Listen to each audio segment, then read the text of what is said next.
Once again, ladies and gentlemen, on your seats in front of you or underneath you, you will find 2 voting cards.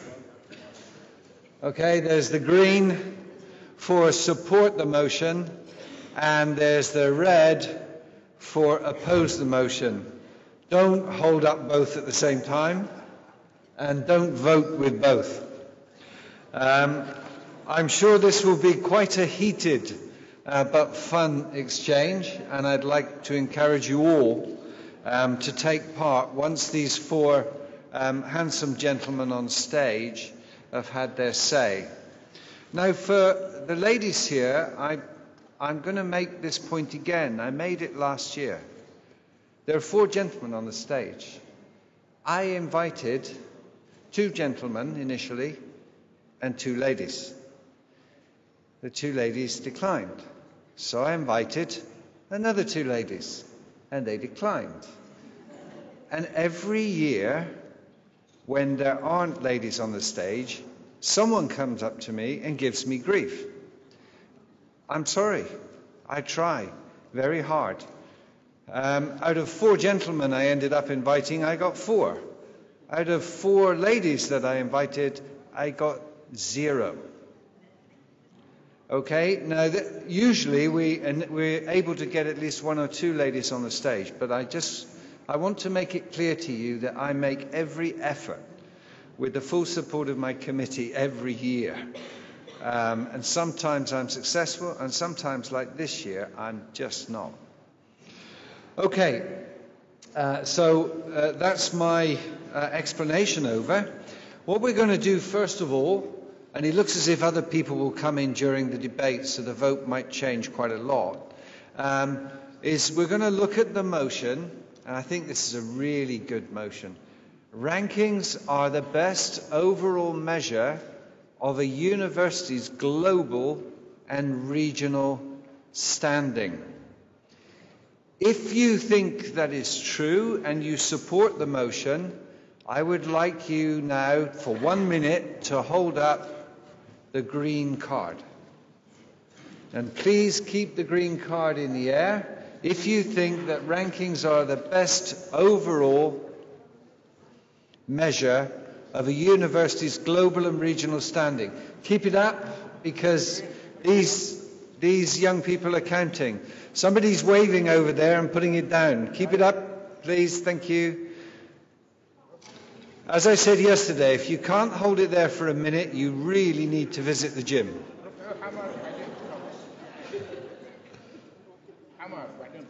Yeah. And don't take any notice of the prompts coming from the stage. Okay. Are you done, Sahan? No, not yet. Keep it up. Keep them up if you're voting, otherwise they won't be counted, and he'll be very unhappy. Yeah.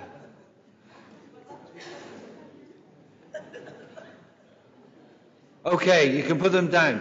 Do you know, I've just noticed with the green cards going up, family members, university employees, students. Where were you all yesterday? Okay, now, if you oppose the motion, I would like you now to vote by holding up for 1 minute the red card. Okay. Well done.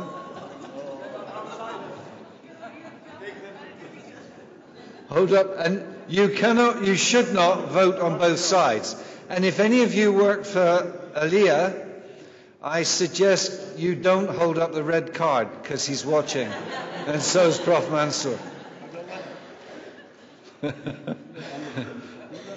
And you might find you have a different job, if you have a job, when you go back to work tomorrow.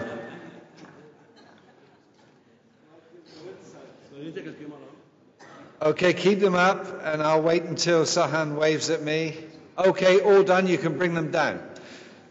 So while I introduce our distinguished panel of speakers and remind them of the rules, Sahan gets a chance to put the pre-vote up on the, this is research, isn't it? You know, pre-test, post-test stuff. So it gets a chance to put the results up on the screen. So it is my great pleasure to welcome the 4 guests on the stage, all of whom I've known for longer than I care to remember. And in fact, Prof. Mansoor and Prof. Abdulla have been involved in the QS Maple Committee from its outset 8 years ago, and have been absolute stalwart supporters of this conference. And I would like to personally thank them as chair for that. They're sometimes difficult, but they're always supportive and making good suggestions. So please welcome the proposers, actually on the same team for the first time, because I tried once putting them on opposite teams, and one of them Mansoor turned tail and started supporting the opposite team, which rather destroyed the debate. But this time they're on the same team. So please give a warm welcome to Chief Executive of Ahlia and the President of Ahlia,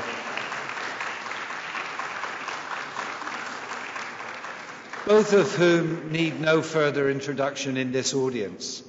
And gentlemen, can I remind the two of you from past bitter experience, 5 minutes is 5 times 60 seconds. The bell will ring at 4 minutes. It will ring again continuously at 5 minutes. And you're both bigger than me, and I really don't want to have to usher you off the stage. So please keep to time, however passionate you are.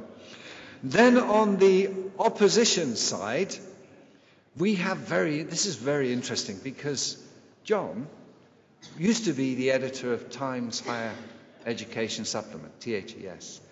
And actually, what many people don't know is John was one of the inventors of the rankings, right at the very beginning. He's now the editor of Times Good University Guide. Is that right, John? Yep. And really, he should be on this side. So we'll see how he turns out as an academic opposer to rankings, and let's hope it doesn't make the press, because it's not going to be very good. And then we have Dr. Gil Linne, who's come in from Kazakhstan, used to work at HCT in Dubai, so is very well versed in the Middle East area. And Gil, as you know, is the guy that you can't shake hands with at the moment. And it would be his right hand as well. And in the Middle East, that's a bit of a problem. His right hand is unusable. So I even found myself yesterday going like this to him. I'm sorry. But he's recovering well. He actually dislocated his shoulder and broke the humerus in his arm, which is not very humorous. So without further ado, we're going to make a start. Can I just have the results up again, Sahan? We have, surprise, surprise, 61% support. That's Mansoor and Prof. Abdullah's family and friends and employees. And we have 39% opposing. So, gentlemen in the opposing side, you have an uphill task against a rather partisan audience, and with possibly, Gil, a turncoat on your side. Okay, so without further ado, I'm going to invite Prof. Abdulla to come up and present the argument for the proposition. Prof. Abdulla, please. Thank you.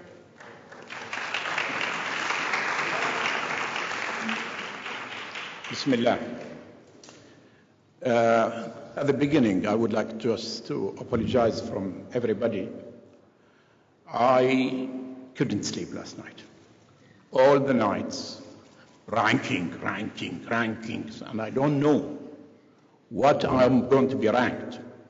So ranking really became a very, very, very important in my life.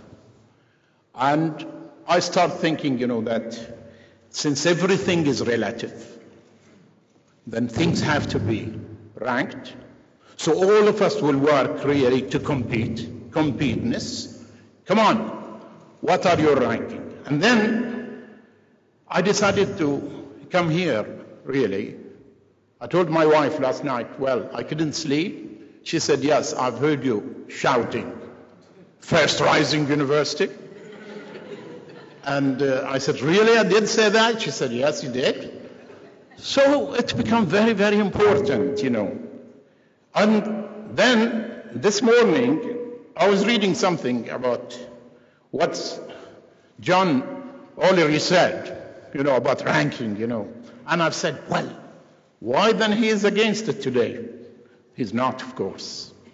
But he thinks maybe since quality of education and since the quality of university have different measures and different things, then maybe it's not the best way of measuring universities. But since there is many systems, the different from country to country, then what do we do? If I want to do a PhD, where do I go? What is the first choice? Which university would I go? I'll have to go to, okay, I don't believe in QS, I'll go to the Times Higher Education. I don't believe in Times Higher Education, I will go to Shanghai. But I see about 70 or 80 of the top universities are the same, with one or two interchange. So all these people are wrong? No, they cannot be wrong. Then these universities must be ranked properly, you know. Okay, sometimes Oxford, sometimes Harvard, MIT, Princeton, you know, they do interchange. But what about the new universities? Who do they want to be ranked? What do they do? My university, I have a team who went to England last week and met with few universities. First question, are you ranked? Where are you in the league?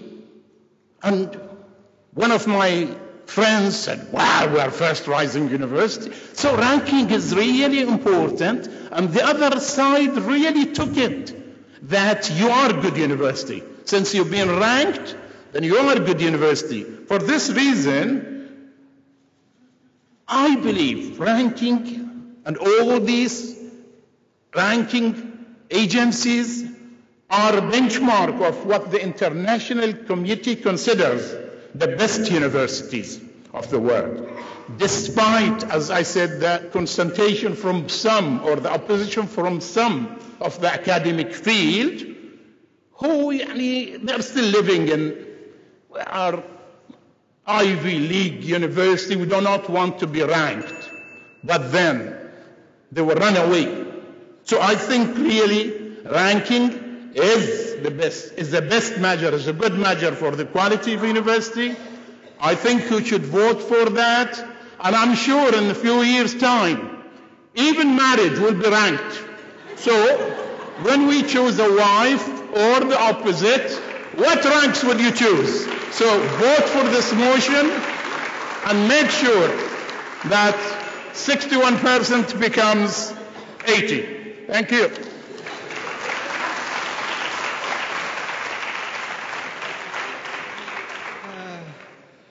It was only a matter of time, wasn't it, before? Well, I always said I'd try to give one soundbite after each one so you can remember the speech, and that the soundbite's obvious, even marriage will be ranked. Thank you very much, Prof. Abdulla. And can I now invite Mr. John O'Leary to present the case against the proposition?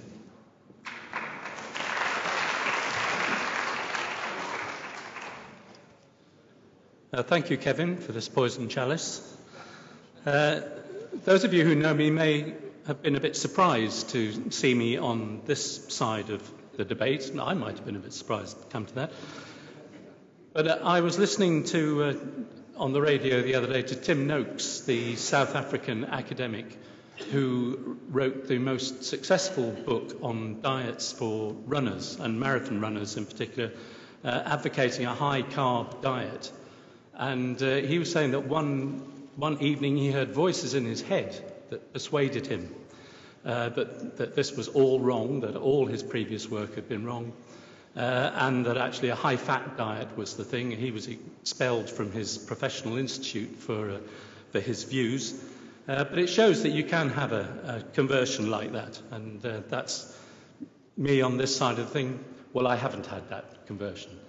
I'm not here to argue that rankings are no use and that my 25 years of involvement with them has all been a waste of time. But one of the things I like about QS, and have done from the start, is that they've always been very open about what rankings cannot do as well as what they can do. And some of the things that they can't do are some of the things that universities value most highly. Those include, most importantly, valuing teaching quality, and also their third mission, whether it's community service or business interaction. And you can't really have an overall measure of a university, in the words of the motion, without them. So I feel quite comfortable in saying that rankings, valuable though they are in their way, cannot measure the overall value of a university, and therefore shouldn't be relied upon by universities, and universities shouldn't be slaves to rankings for the same reason. And especially in this region, I've had all sorts of discussions from podiums like this with people who were telling me that most universities in the region are most focused on teaching and should not be judged on research, which are the prime elements with reputation of international rankings. And come to that, even the most research-focused universities have other strings to their bow. Oxford and Cambridge in the UK, for instance, are fiercely proud of their personal tuition system with sessions with individual academics, one-on-one or one-on-two with their students, as well as the quality of their research. Warwick University, right from the start, has been fiercely proud of its links with business that it used to get into a lot of trouble with its students over. But it's there. We have a whole group of universities in the UK which describe themselves as business-facing, not for the money that they can get out of business, although they appreciate that naturally, but because they think that it's an important element of university life and one which doesn't appear in rankings. Every university has its own priority, and come to that, every ranking has its own different priority. If you look at the international rankings at the moment, one will tell you that the QS one will tell you that MIT is top, Times Higher will tell you that Oxford is, Shanghai will tell you that Harvard is, and actually if you average them all together you'll find that Stanford is. So we can't say that there is one global measure of a university's standing. They all vary according to what goes into a ranking, and it should vary according to what the university is trying to achieve.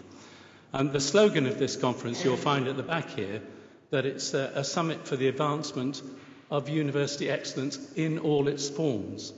And I take that as a coded message to you that there is more to university life than just the rankings measure, and that's what you should be thinking of when you vote against the motion this morning. Thank you.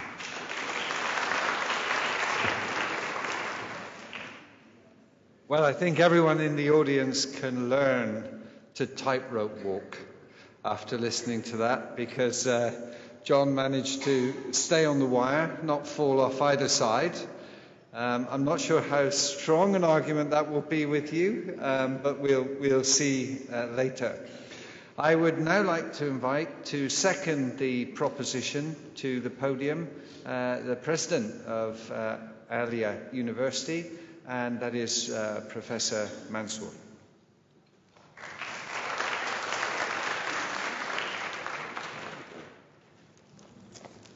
Thank you, Kevin. I really feel sorry for you, John, for having to take this position. And I'm really sure some magazine is going to take this marriage ranking and make something out of it. Well, I jotted a few notes this morning, so I'm going to read them to you. You see, we know that rankings are done independently from any political or social pressures.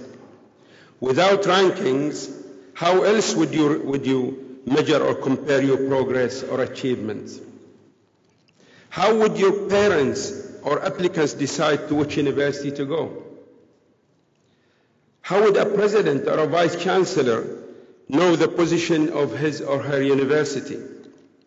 Rankings are just like giving course grades or GPA. Would anyone go to a university which does not give exams and does not grade the students?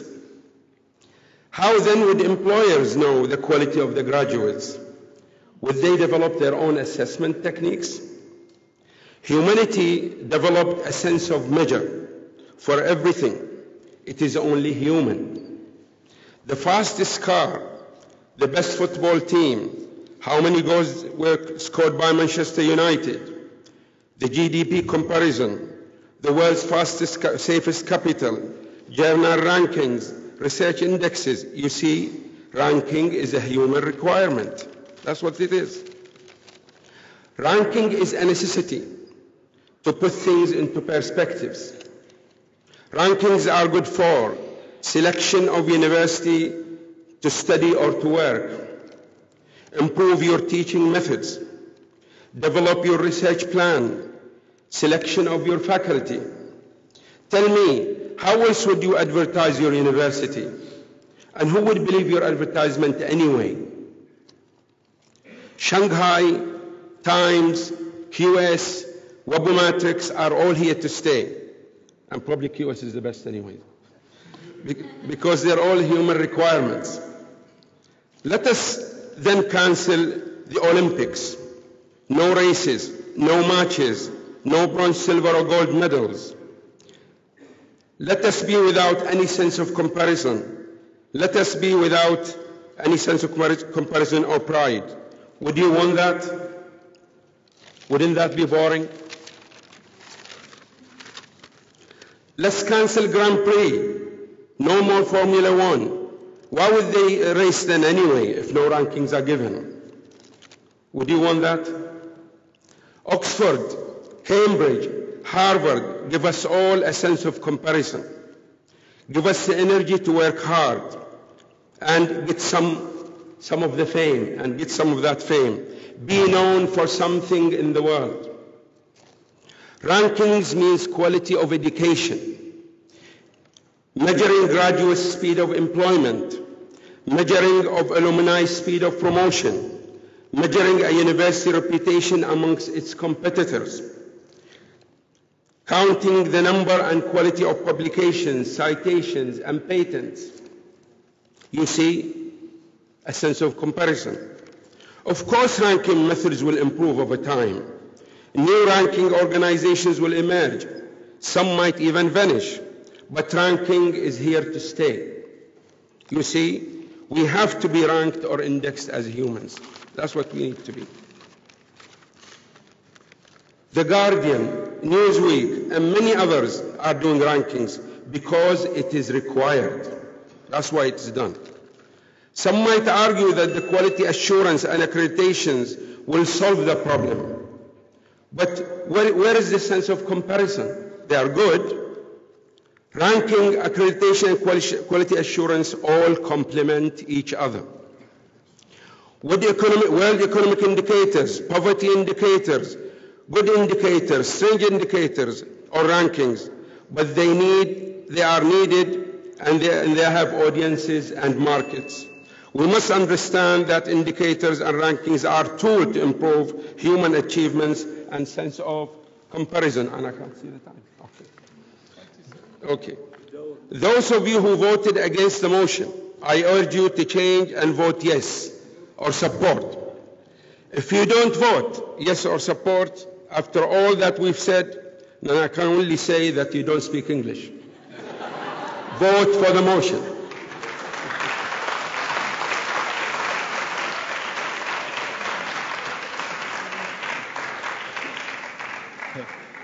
Thank you, Prof. Mansoor. I think the soundbite I would have with this is rankings are kind of like a fast car, and universities, perhaps we should have a ranking for the fastest university in the Arab world or the fastest university in Asia. Actually, you guys would do pretty well in that ranking. Thank you very much. And last but not least, please give a warm round of applause to Dr. Linne from Kazakhstan.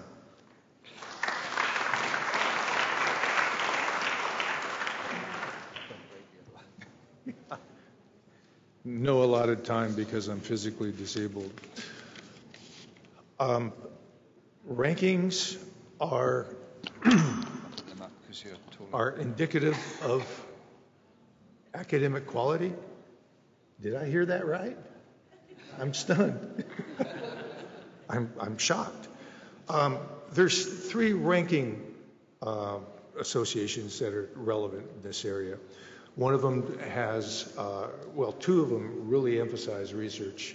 One of the 2 also has a little modicum of teaching, and then one really emphasizes reputation. So I'm going to take one by one. The deck is stacked. Shanghai, the last over 10 years, Harvard has been ranked #1. QS, last number of years, MIT, ranked #1. Times Higher Education, last few years, either it's been Oxford or California Institute of Technology. What do they all have in common? English speaking, mostly all from the US. Why? Why is that? Well, US has got a lot of practice. Thomson database, Elsevier database, guess what? It's all in English. It doesn't tell you what universities around the country, around the world, are doing that are improving. It doesn't make any difference. When you talk about research, talk about Shanghai, for example. Well, before you even talk about that, look at the poor parent that has to look through these rankings and assumes that ranking has anything to do with academic quality. Are you going to spend $200,000 going to a university that has great research, but they probably are taught by student teachers, but nobody knows that? Anyway, in terms of research analytics, let me just give you a few quick examples of what the U.S. government has funded over the last few years, because I think the research has gone downhill. It's not increased. There's been a lot of good research, but not a great. $385,000 were allocated by the U.S. government for Swedish massages for rabbits. $856,000 was allocated for research for teaching mountain lions how to ride a treadmill. $331,000. How many times angry people stab voodoo dolls?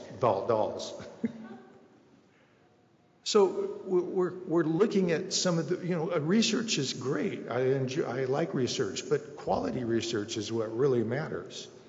And there's nothing to determine what's quality other than whether it's being published in Thomson or Elsevier. In terms of Times Higher Education, most of theirs is all research, with a couple of exceptions, but they give 30% to teaching.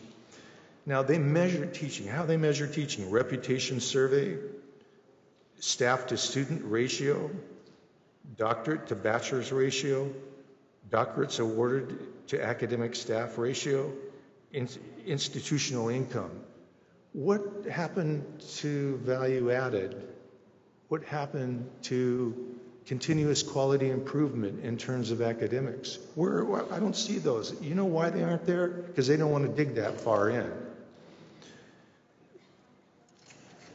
Lastly, QS, which is obviously my favorite.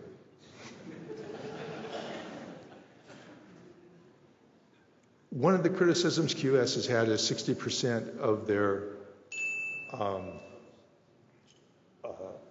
60% of how they measure an institution is through surveys. Okay, so academic survey, employer survey, how your reputation. Let me just ask you a question. The next time you're up for a promotion, the next time you're up for a pay increase, would you want 60% of people that filling out a survey to determine whether you accomplished that or not? Or would you like to remain on your own merits? I'm early, but thank you very much.